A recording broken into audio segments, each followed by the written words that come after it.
मित्रों नमस्कार। Political idea के इस अंक में आप सभी दर्शकों का स्वागत है।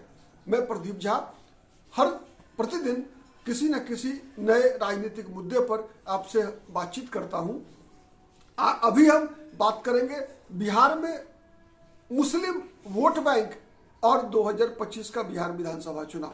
मैं इसलिए कह रहा हूं मुस्लिम वोट बैंक कि कल ही प्रशांत किशोर का एक बयान आता है। प्रशांत किशोर का बयान क्या है, आप उस बयान का मतलब निकालने का प्रयास कीजिए। प्रशांत किशोर का बयान है कि उनका मुकाबला न जदयू से है और न राष्ट्रीय जनता दल से है, जबकि सबको पता है कि मुख्यमंत्री कौन है, नीतीश कुमार। बिहार में सबसे बड़ा राजनीतिक दल वोट के मामले में कौन है, राष्ट्रीय जनता दल, जिसके नेता है तेजस्वी प्रसाद यादव, उस पार्टी के सुप्रीमो है लालू प्रसाद यादव। लेकिन प्रशांत किशोर का यह बयान कि उनका मुकाबला बिहार में भारतीय जनता पार्टी से है, किस बात का संकेत करता है?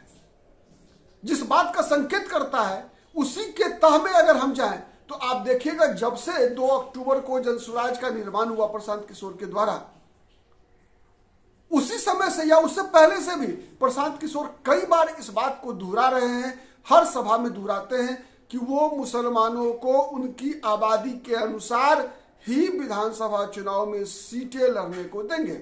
मतलब उनकी 18% आबादी है, प्रशांत किशोर के अनुसार 18% आबादी है, और कम से कम 18% आबादी के अनुसार लगभग 45 सीटें बनती है। तो प्रशांत किशोर कई बार इस बात को दोहरा चुके हैं कि 45 से 50 सीटें वो बिहार विधानसभा के आने वाले चुनाव में 2025 में मुस्लिम समाज से उम्मीदवार देंगे। दूसरी तरफ राष्ट्रीय जनता दल, हमें सब पता है 2000 आप कह सकते हैं 1995 से ही बिहार के राजनीति में माई समीकरण एक सबसे बड़ा समीकरण के रूप में, सबसे मजबूत वोट बैंक के रूप में इकट्ठा है। माई समीकरण मतलब एम और वाई, मुस्लिम और यादव। और ये माई समीकरण आप कह सकते हैं कि लालू प्रसाद यादव का परमानेंट वोट बैंक बना हुआ है 1990 के बाद से। 1990 में भागलपुर का दंगा के बाद और लालकृष्ण आडवाणी की रथ यात्रा को रोकने के कारण मुसलमानों ने कांग्रेस को छोड़कर राष्ट्रीय जनता दल को अपनाया, और तब से लेकर आज तक मुस्लिम मतदाताओं के बीच लालू प्रसाद यादव और लालू प्रसाद यादव की पार्टी पहली प्राथमिकता बनी है। लेकिन इधर के कई चुनावों में अगर हम देखेंगे तो इस धारणा को बल मिलता जा रहा है कि मुसलमान नया विकल्प ढूंढ रहा है। आपने देखा पिछले बिहार विधानसभा चुनाव के दौरान भी 2020 में एआईएमआईएम के 5 उम्मीदवार सीमांचल क्षेत्र से विधानसभा में चुनकर आए। वहां के मुसलमानों ने राष्ट्रीय जनता दल को वोट देने से इनकार कर दिया। ठीक है, तो यह संकेत मिला कि मुसलमानों को जहां मौका मिलता है तो वो अपना एक तरह से कह सकते हैं उम्मीदवार को जिताने के लिए राष्ट्रीय जनता दल का साथ छोड़ सकते हैं।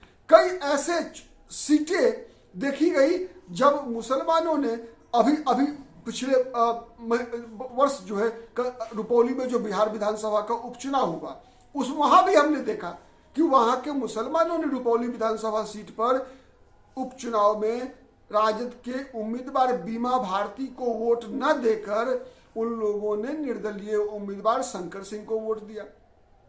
उससे पीछे जब नीतीश कुमार भी राष्ट्रीय जनता दल के साथ सरकार में थे, आपको याद होगा गोपालगंज में भारतीय जनता पार्टी के पूर्व विधायक सुभाष सिंह के निधन के बाद वहां पर उपचुनाव हुआ था। वहां भी स्थानीय मुसलमानों ने एक निर्दलीय उम्मीदवार खड़ा कर दिया, एआईएमआईएम समर्थित, और उसको लोगों ने, मुसलमानों ने वोट दिया। 10,000 वोट लगभग उनको मिला, 10 से 12,000, कारण बीजेपी वहां से जीत गई। सीवान लोकसभा चुनाव इस बात का उदाहरण है कि मुसलमानों ने लालू प्रसाद यादव की भावना के विपरीत, उनकी इच्छा के विपरीत जाकर वहां पर सैयद शहाबुद्दीन की जो पत्नी है हिना साहब, उनको वोट दिया, जिस कारण से राष्ट्रीय जनता दल के उम्मीदवार अवध बिहारी चौधरी वहां तीसरे नंबर पर पहुंच गए। पूर्णिया में पप्पू यादव को वोट दिया मुसलमानों ने, लेकिन बीमा भारती लोकसभा चुनाव में बीमा भारती को वोट नहीं दिया, तीसरे नंबर पर चली गई बीमा भारती। तो ये कई संकेत हैं। इसके अलावे एक और संकेत है, एक और संकेत यह है कि देखिए, ठीक लालू प्रसाद यादव, तेजस्वी प्रसाद यादव के द्वारा हर वो प्रयास किया जा रहा है कि कन्हैया कुमार बिहार की राजनीति में स्थापित ना हो सके। कारण क्या है? इसका सबसे बड़ा कारण यह है मुसलमानों में कन्हैया कुमार की लोकप्रियता। आपको याद होगा CAA लागू करने की घोषणा हुई थी 2019 में। उस घोषणा के बाद जब कन्हैया कुमार बिहार में सीमांचल में सभाएं कर रहे थे, उन सभाओं में कन्हैया कुमार के साथ कौन कौन लोग हुआ करते थे? पप्पू यादव, शकील अहमद खान जो आज कांग्रेस के विधायक दल के नेता हैं, और उनकी सभाएं कितनी बड़ी बड़ी हुआ करती थी सीमांचल में, हम लोग गवाह हैं उस बात के। तो मुसलमानों के बीच निर्विवाद रूप से कन्हैया कुमार की लोकप्रियता बिहार में भी जबरदस्त है, और यही खतरा तेजस्वी यादव को दिखता है। इसीलिए तेजस्वी यादव और लालू यादव का परिवार नहीं चाहता कि किसी भी कीमत पर कन्हैया कुमार बिहार की राजनीति में स्थापित हो सके। पप्पू यादव भी कांग्रेस की तरफ आशा भरी निगाहों से देख रहे हैं। अगर कन्हैया कुमार और पप्पू यादव की जोड़ी अगर मिल गई तो मुसलमान कभी भी 9-2-11 हो जाएंगे राष्ट्रीय जनता दल से। वैसे भी कई राज्य इस बात के गवाह हैं जहां की दोबारा मुस्लिम मतदाता क्षेत्रीय दलों को छोड़कर फिर से कांग्रेस के साथ जुड़ने लगे हैं। राहुल गांधी की स्वीकार्यता मुस्लिम मतदाताओं में बढ़ी है, तो बिहार में भी बढ़ी है मुसलमानों में राहुल गांधी की स्वीकार्यता। पप्पू यादव उनके नए एक तरह से नया चेहरा बनकर उभर रहे हैं। कन्हैया कुमार की तरफ मुसलमान आशा भरी नजरों से देख रहे हैं। प्रशांत किशोर की बातों को भी गंभीरता से मुस्लिम मतदाता सुनते हैं। ठीक, तो इसीलिए अब कोई भी पार्टी यह बात दावे से नहीं कर सकती कि मुस्लिम फलाने पार्टी का परमानेंट वोट बैंक है। मुसलमान भी टैक्टिकल वोटिंग करने की कोशिश कर रहे हैं। उनकी पहली प्राथमिकता होती है किसी भी प्रकार से भारतीय जनता पार्टी को हराया जाए। ठीक है, तो अब चलिए हम चलते हैं वहां जहां से हमने इस बात की शुरुआत की थी। हमने शुरुआत किया था कि क्यों प्रशांत किशोर भारतीय जनता पार्टी को अपना दुश्मन नंबर 1 बताते हैं। इसलिए बताते हैं कि चूंकि बिहार में 18% वोट है मुसलमानों की, और वो वोट इकट्ठा गिरता है।